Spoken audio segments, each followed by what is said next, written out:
every subject is really two subjects, wanted and the absence of what is wanted. And the way you feel is the indicator of which end of the stick is most active. So here's a new statement to lay over that. As you hear this and get what we mean by it, it's going to set you free on so many things. When you say what you don't mean, the universe hears what you do mean. So that's like saying, if you feel deprived of a relationship and you're making strong statements of a relationship's coming and I'll know it when I see it, as sort of trying too hard thing, then every time you say a relationship is coming, you're just continuing the path of least resistance that you had going. That's why we want you to start fresh every day, get on that high-flying disc, and then. So there are a couple of things that we're encouraging you to do. Lay new pipes, which is think new thoughts, but do it from your high-flying disc. So really what we're saying to you is, if you're going to think about relationships, make sure you're on a high-flying disc before you do it. And if relationships have been a problem for you and you're on your high-flying disc, for a while it will be the reason that you're not on your high-flying disc.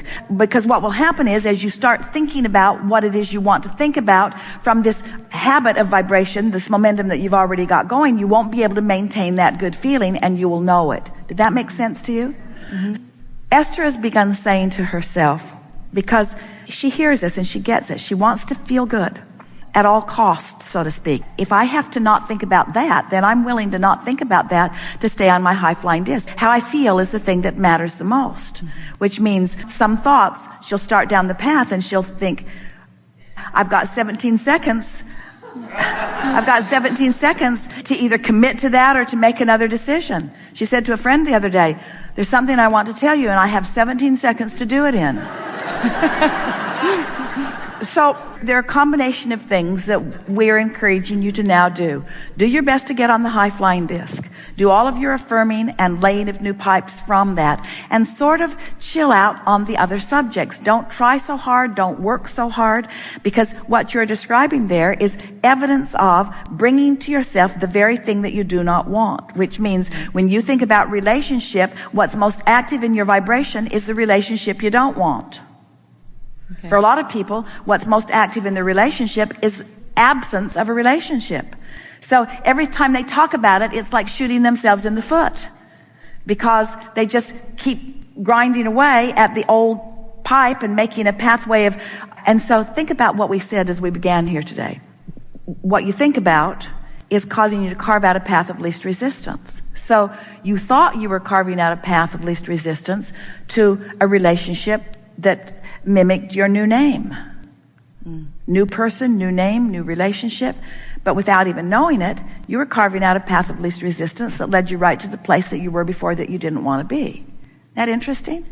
Yeah. So what to do? Stop thinking about it, because the more you think about that subject, given that's the momentum that you've got going, then the more you're going to carve out the path of least resistance to what you don't want. Do you hear the power in what we're saying?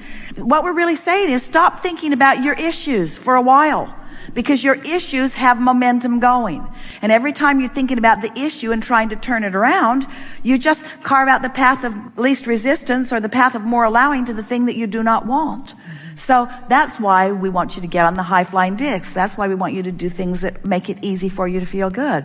That's why we want you to hang around with people that are fun to be with. That's why we want you to do anything and everything you can that helps you to do the only thing that really matters, which is gain control. It only takes about 30 days of your own vibrational frequency. Gain control of what your point of attraction is. And then, once you know you've got control, then you can go back and address some of these issues without it taking you from your high-flying disc. So, we've been saying for a while, we'll be really brief, that let's say you have 10 things let's say you have 5 things that are important to your life experience. And 4 of them are going extremely well, and 1 of them couldn't be going worse. You usually think about that one that's going worse. It's the one you give the most airtime to because you're problem solvers. But that's the last thing that you should be doing, because that's causing you to carve out a path of no resistance or a path of least resistance to more things like that. And if you do it long enough, then the four things that were going well will start misbehaving just like the one thing that is not going well, because you let that be the basis of your vibration, and then that's the basis of your point of attraction, and then everything starts acting like that. On the other hand, you could have four things that are going badly and one thing that's going well, and you could focus on the one thing that's going well, and that could be the path that you're carving out. You see what we're getting at? Yeah, absolutely. We don't want to make too much of all of this. What we really want to say to you is you've done enough thinking to keep yourselves busy creatively for 20 or 30 lifetimes. You've put enough in your vortex. You've sifted through enough contrast. Now it's time for you to focus on step 3. Now it's time for you to get on that high-flying disc and let the universe yield to you on every subject that's important to you the manifestational evidence that is a vibrational match to this high-flying disc that you have discovered. And you're going to come away from a few days of applying this feeling your true power. And things that have been bothering you just don't bother you so much. You'll find yourself listening to someone talking about something that you used to join in on, and it will feel insignificant to you. Because it is. And then, when you start recognizing that this invincibility is really yours, then, as our friend was asking earlier, then you begin to want to deliberately focus upon things that are of interest to you. In other words, to have accomplished that high-flying disc and then find a subject that is interesting to you and give it your undivided attention, non-resisted attention.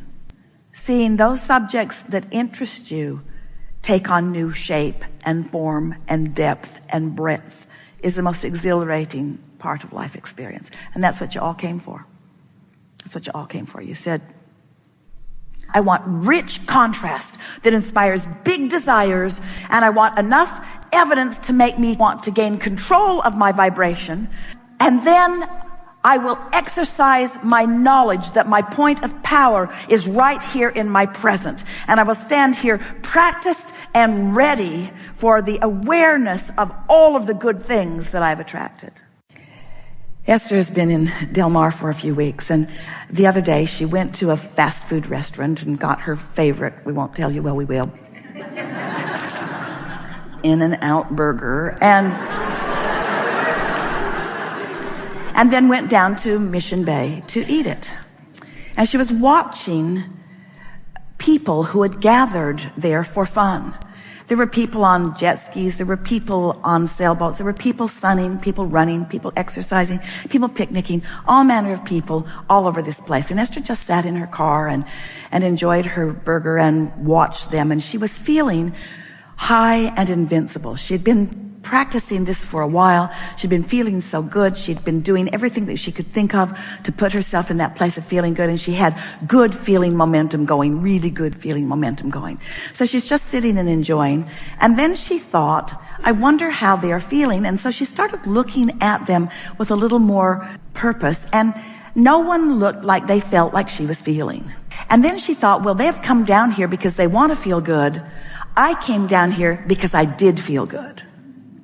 She thought, I found my high-flying disc and then I came. Where so often, and she remembered of herself as well, I've come here for it to cheer me up. It's different. When you get on your high-flying disc and then, you get on your disc and then you follow the inspiration. Oh, the dynamics, the synergy, the co-creative power, you begin to feel invincible because now you've accessed this energy that creates worlds. You have a leverage that few deliberately harness, but you can. So Esther sat there. She has her notebook and she writes things that occur to her, and she wrote with clarity, Universe, show me others who feel like I feel. So now it's time for her to leave, and so she gathers herself up and gets back out onto the roadway. And this roadway goes through a couple of intersections, and then it goes right onto Interstate 5, back to Del Mar where she lives.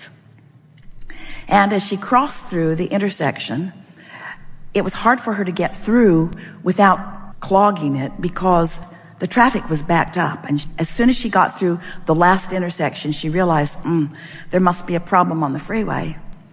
And there's no escape because everything says no U-turn and there are no streets to turn off of. In other words, she was now committed to get on the freeway, and the freeway was clearly clogged. She was on the inside lane, and so she immediately just made an illegal U-turn. And so did the car behind her. It was like synchronized illegal driving. And now she's facing the intersection that she had just come through and happy that she is not on that path of most resistance. She found illegal, we'll give it that, path of least resistance.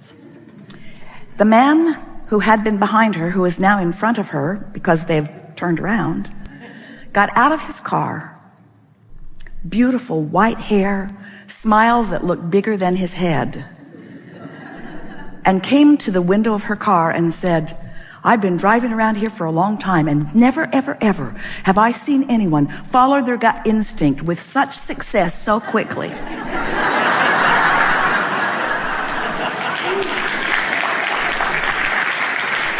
It had not been 2 minutes since Esther had asked the universe to show her someone who felt like she felt.